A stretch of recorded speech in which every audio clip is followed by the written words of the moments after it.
Hey folks, it's Billy DKY, the truth seeker that simplifies and demystifies. This is going to be my WEC 48 post-fight commentary. Jose Aldo versus Urijah Faber. We'll start off with that fight. You know, we really haven't seen anybody handle Urijah Faber the way Jose Aldo did, and it just really shows how good Jose is. And you know, it's really amazing, really. And I don't know what's next for Jose Aldo. I guess the only person he really hasn't beat at 145 in a decisive manner is Manville Gambarian, since Manville beat Mike Brown the way he did. That's the only real fight that I see left for him at 145. Really, maybe he needs to move up to 155 and challenge somebody there. Urijah Faber, the only thing, you know, if Urijah Faber wants to be the champ again, there's only one way he's going to do it, and he's going to have to do it through spiritual training. He's not going to do it through MMA training, weightlifting. It's going to be spiritual training, and if he really wants the best at it, I'm the best. So, if you want to know what I'm talking about, go to the first link in the information section of this video, and you can find out what Falling the Way of Growth is. It is the future of spirituality because it is the best. Okay, next. A little self-promotion there. Okay, next fight, Brandon Vischer versus Tyler Toner. You know, basically all I have to say about that fight is nasty elbows to the side of the neck or the face. First I thought he was doing it to the neck. I think it was actually to the face, but man, I was thinking elbows to the neck. I don't know if that's even legal, but if he was doing that, it looked nasty, which, like I said, I don't think he actually hit the neck. It just looked that way. Okay, next fight, Ben Henderson versus Donald Cerrone.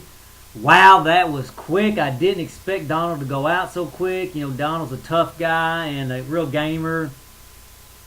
And I said this previously when Ben Henderson fought Jamie Varner, that Jamie Varner really tapped a little too quick to the guillotine. And after watching this fight, I think I might have been wrong about that, because Donald tapped really quick to that guillotine, and we know Donald's not a guy to tap out that quick. And I actually wouldn't mind seeing those, even though I don't typically say this, I wouldn't mind seeing those guys fight again, because it was a quick, it just seemed like Donald got caught, and it maybe go different the third time. But anyway, great job, Ben Henderson.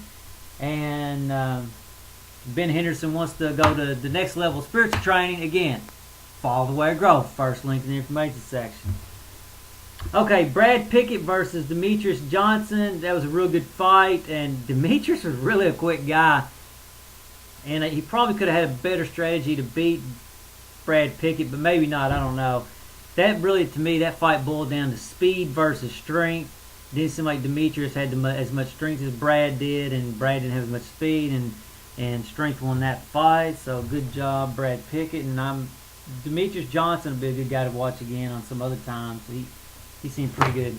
Mike Brown versus Manville Gambarian. I like Mike Brown's walk-in song, The Simple Man. I think it was Chi-Town or something like that. I can't remember who sings it. But anyway, I'm like to say, wow, I didn't see that coming. If I would have done a predictions, I would have voted for Mike Brown to win that fight. I really wouldn't have expected Manville to win that. And I guess really the next fight he's got to fight Jose Aldo. It makes sense. You know, you got to put somebody in interesting for Jose Aldo, because he hadn't cleaned the division out yet without beating Manville. I don't know if that's a good thing or bad thing for Manville. That may be a rough fight for him. So anyway, next thing, Jake Shields in the UFC is going to be an exciting GSP versus Jake Shields. That's, you know, okay. I think it's real interesting that Jake Shields is going to be in the UFC. I really think that dominant performance over, you know, Dan Henderson really upped Jake Shields' marketability and profits. You know, he couldn't ask to win that kind of fight at a better time. And, you know, I was thinking about what would happen if him and GSP fought, you know, because they both like to wrestle. And GSP, I'm assuming, is the better wrestler, but I could be wrong. And if Jake Shields does fight GSP, I almost believe that GSP would probably stand and probably win that fight standing up, because he's not really scared to go on the ground. GSP isn't. And I think Jake Shields would probably lose, and then Dana White would cut Jake Shields. Probably, I don't know.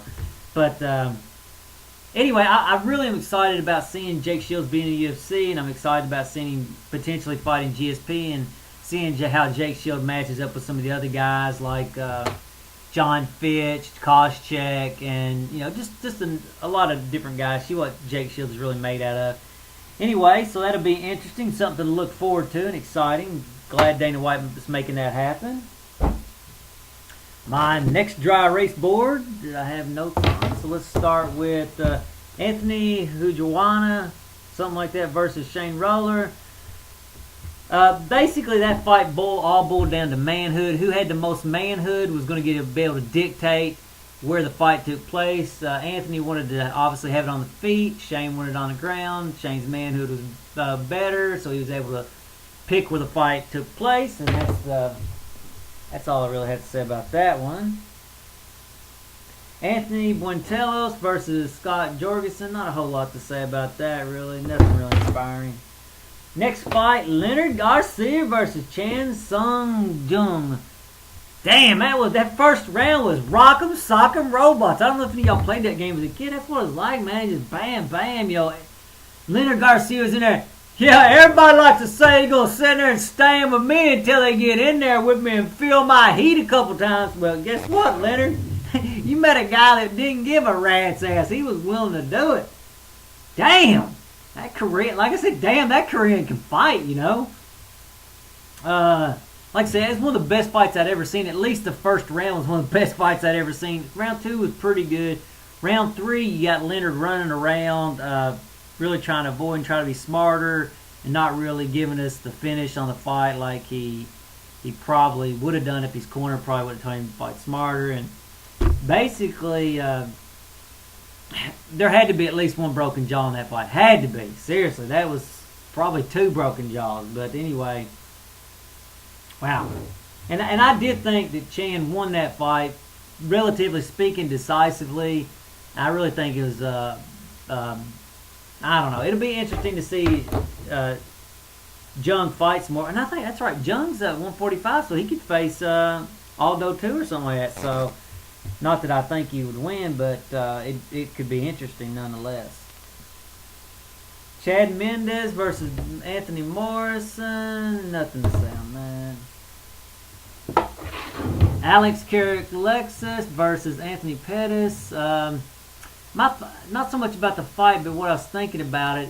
If you're fighting an elusive guy, the first thing you got to do is you got to take the elusiveness away, and you take that away with leg kicks and stuff like that. So Alex really should have worked on his leg kicks, and because when you chase a guy down that's elusive like that, you're falling right into his game plan. What you got to do first is take him out of his game plan by taking his mobility away, and then you can make him play your game. And that brought up a point that I wanted to say about Machida versus Shogun. I think that what Machida should do this time is try to take away Shogun's elusiveness with leg kicks. Turn it around on Shogun and try to take Shogun's mobility away, because Shogun really showed that that's what you do with an elusive guy, is you take away his legs or that kind of stuff first, and then you go in for the kill. So that'll be an interesting fight. And I think, like I said, I think Machida should do the same thing that Shogun was doing to him and just have a leg kick him more. So anyway, it's definitely a good night of fights, and I would have liked to got this video out early, but like I said, I ain't paying for these things. I had some problems downloading, which I figured them out. So I would have had this up Sunday, but I just having problems with download. So till the next video, later folks.